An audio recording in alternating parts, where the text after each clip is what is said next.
Donc, on va vous présenter le nouveau corpus. Alors, la manière dont on l'a créé, j'ai commencé à en parler un petit peu tout à l'heure. L'idée, c'était de s'appuyer un petit peu sur une structuration existante, hein. Je vous ai mis quelques exemples ici. Donc, vous avez ADR, les CLAMC ou l'APCV, que vous connaissez un petit peu.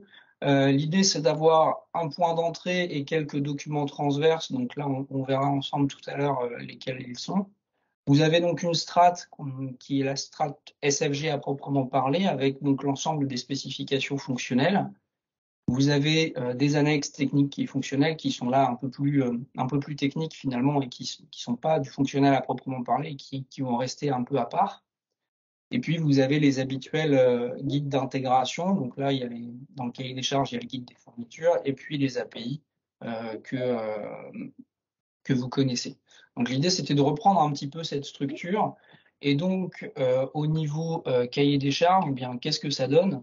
Ça donne ce que vous avez sous les yeux. En gros, vous avez en haut le corps du cahier des charges qui reste le point d'entrée du corpus documentaire.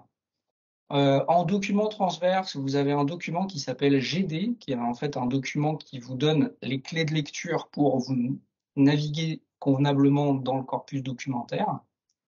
Ensuite, vous avez la strate SFG avec les fonctionnalités dont je vous ai parlé tout à l'heure. Donc, vous avez PS, BS, IP, CF, VF, MF, AP, qui correspondent en fait à chaque boîte ici correspond à un document du corpus.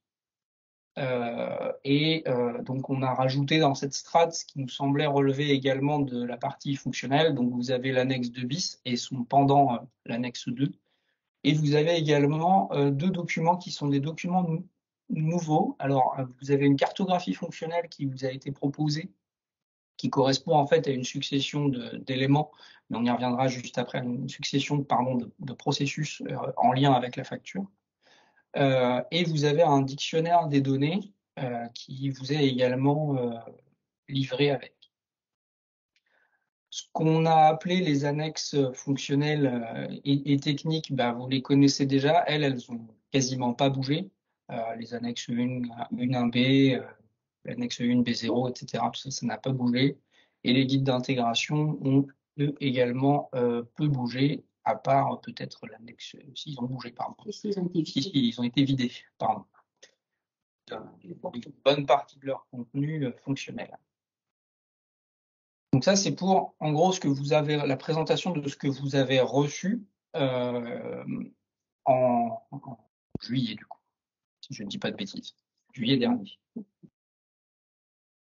Donc, avec ce corpus documentaire, vous avez quelques outils. On vous a proposé une cartographie des processus fonctionnels. Sachez que ces éléments et cette succession en termes de processus n'est donnée qu'à titre indicatif. Vous n'avez aucune obligation d'implémenter les fonctionnalités dans cet ordre-là, mais nous, on les a pensées de cette façon-là, ce qui fait qu'à la fin, on arrive à peu près, d'un point de vue fonctionnel, à créer une facture sans trop de soucis. C'est-à-dire que vous n'allez pas vous retrouver avec avoir besoin d'une donnée que vous n'avez pas acquise avant, ce genre de choses. Donc ça, c'est une représentation un peu schématique du processus de facturation qu'on voulait vous proposer, qui peut constituer un point d'entrée intéressant dans le corpus documentaire. On verra tout à l'heure quelques informations en termes de navigation pour vous y retrouver.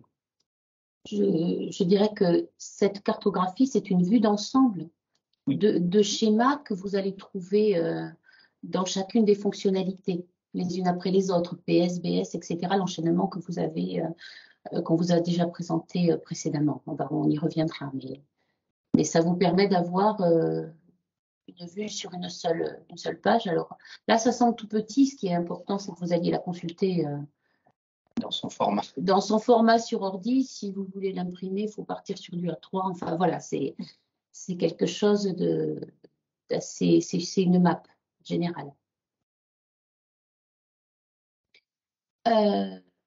Deuxième document, alors je dirais à moitié nouveau, parce que vous connaissez déjà. c'est le dictionnaire des données que vous aviez jusqu'à présent dans un document qui était fourni uniquement avec les API, les manuels de programmation et les API SSV, SRT, STS, les fournitures, dans ce qu'on appelait le dictionnaire, qui va continuer à exister parce qu'il contient, pour les aspects techniques, la description de tous les groupes de données. Par contre, le dernier chapitre de ce document-là, qui était un dictionnaire de valeurs, on l'a repris, on l'a extrait et on l'a complété, de sorte à ce que chaque donnée soit référencée, porte la référence de la façon dont elle est identifiée dans les SFG, certaines listes de valeurs qui n'y étaient pas. Donc, vous allez trouver dans ce document-là les listes de valeurs des données qui sont manipulées dans les SFG. Donc, chaque table de valeurs, évidemment, porte le même nom que la donnée. Si je prends la donnée code ALD qui est référencée BS0701, la table de valeurs s'appelle TB BS0701. Voilà, vous allez, en rentrant dedans, comprendre rapidement le fonctionnement. Et sur la droite, on a mis le groupe de données auquel ça correspond, quand il y a lieu. Si ce n'est pas une donnée qui a vocation à renseigner un groupe de données pour l'interface SSV, c'est qu'il s'agit d'une donnée interne pour la transition entre différentes règles de gestion.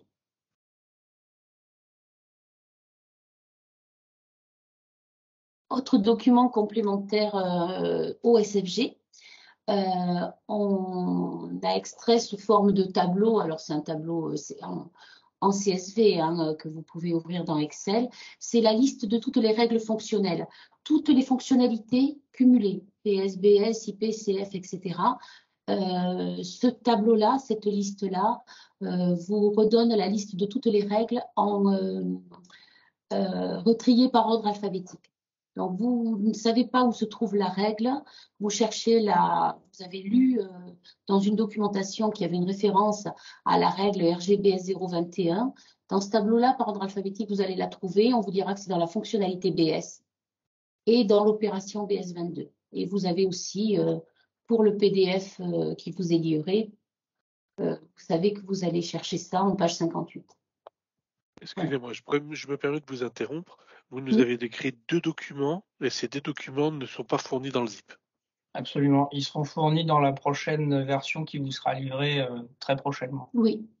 Ils n'étaient pas en fin juillet dans le draft. Ok, merci. Oui, tout à fait. Vous avez raison. Dernière nouveauté par rapport à la livraison au corpus documentaire, c'est que les tables de l'annexe 2 bis que jusqu'à présent vous aviez dans un document PDF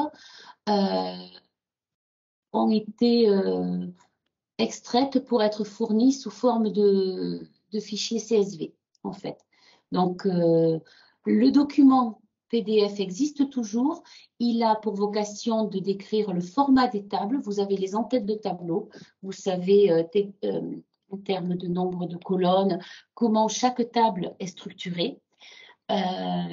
Éventuellement des commentaires, des explications, une légende. Et en termes de contenu, dans le document PDF, on a encore gardé quand même les tables 8 et les tables 50, qui sont des tables très littéraires et qui sont pas...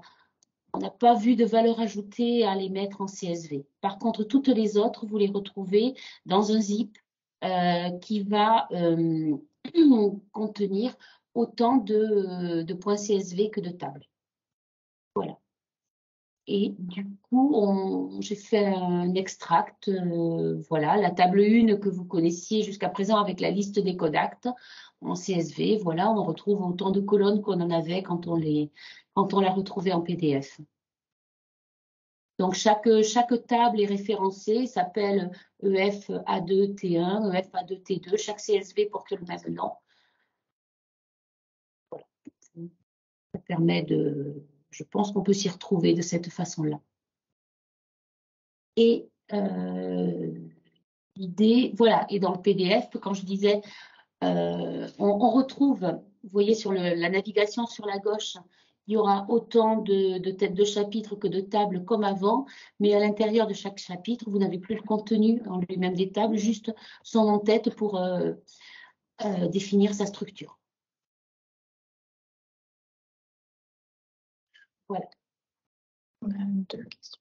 Il y a des questions. Oui. Ouais, on a deux questions. Donc, de Stéphane, dans un premier temps. Oui, bonjour à tous et à toutes. En ce qui concerne les tables au format CSV, effectivement, ça fait des années que tout le monde pleure pour les avoir et nous en particulier. Donc ça, c'est plutôt une très bonne évolution et ça va faciliter grandement, je dirais, surtout la source de vérité parce que parfois, entre les fiches réglementaires et le cahier des charges, on n'a pas les mêmes informations. Donc ça, au moins, on aura une source de vérité qui seront ces tables-là, parce que j'ose espérer qu'elles seront mises à jour au fur et à mesure de la publication des fiches réglementaires. Néanmoins, je me permets d'attirer votre attention tout de suite sur la véracité, parce que moi j'ai déjà détecté quelques petites incohérences sur les tables de version draft, hein, donc ok, et surtout aussi sur je dirais une forme de cohésion. Il faut trouver un jargon qui fasse qu'une fois ce soit marqué SO, une fois ce soit marqué sans objet, par exemple. Bah ça, typiquement, ça pose problème et il faudrait, tant qu'à faire, uniformiser tout ça. Que quand on ait des plages de valeurs, elles soient tantôt entre accolades, tantôt entre crochets, sont tout ça qu'il faudra, dans la mesure du possible, à votre niveau, uniformiser avant la publication de la version définitive. Je vous remercie de votre attention.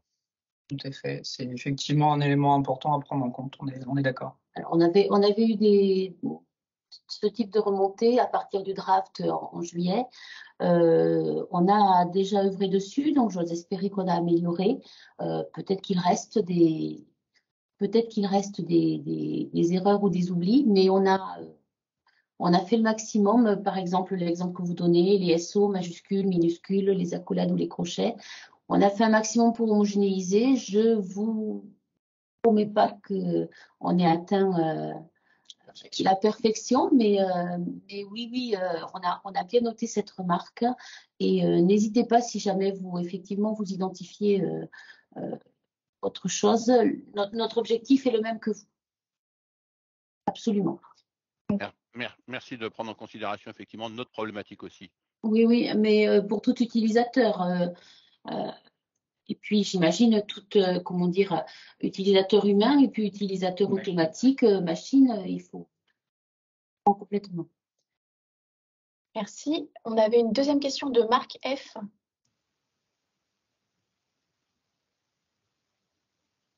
On ne vous entend pas.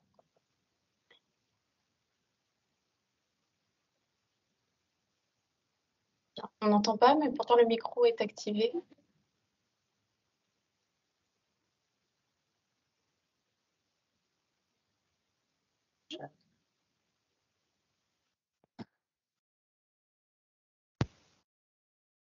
On voit aussi les questions du chat pour répondre à Monsieur Lebrun concernant l'équivalent CSV avec le fichier de la NGAP et des tarifs conventionnés.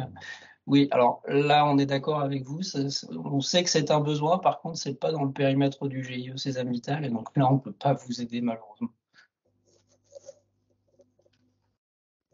Allô? Oui. Oui, excusez-moi. Bonjour, Marc Favre, c'est Jim Santé. Donc oui, ma question aussi, c'est sur les tables réglementaires et notamment les fiches réglementaires. Est-ce qu'elles ont vocation à être fournies sur le même format CSV? Non. L'idée, c'est qu'une fiche réglementaire, ça vous donne juste le delta. Pour la création d'un code acte, juste le delta à apporter en modification aux tables 1, 2, 3, 4, 7, etc.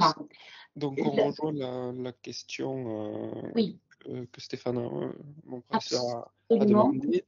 La source, le référentiel cahier des charges sera mis à jour beaucoup plus régulièrement. Oui, alors au fur et à mesure des avenants et fiches réglementaires qui sortent. C'est ça, je vais pas laisser de suspense, on en parle un peu plus loin, mais oui, notre intention, c'est Alors, de toute façon, nous, en interne, notre base de données globale qui intègre toutes ces tables, on la met à jour au fil de l'eau. Donc, notre idée est de publier une mise à jour de ce zip, de toutes les tables en CSV, trimestrielle. Là, dans la diffusion qu'on s'apprête à faire du cahier des charges, le zip est à jour Dans le draft que vous avez eu fin juillet, vous avez eu un zip qui était mis à jour au 30 juin 2022. Et là, le zip qu'on vient de faire est à jour au 31 décembre 2022.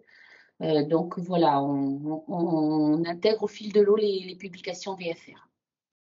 D'accord, merci.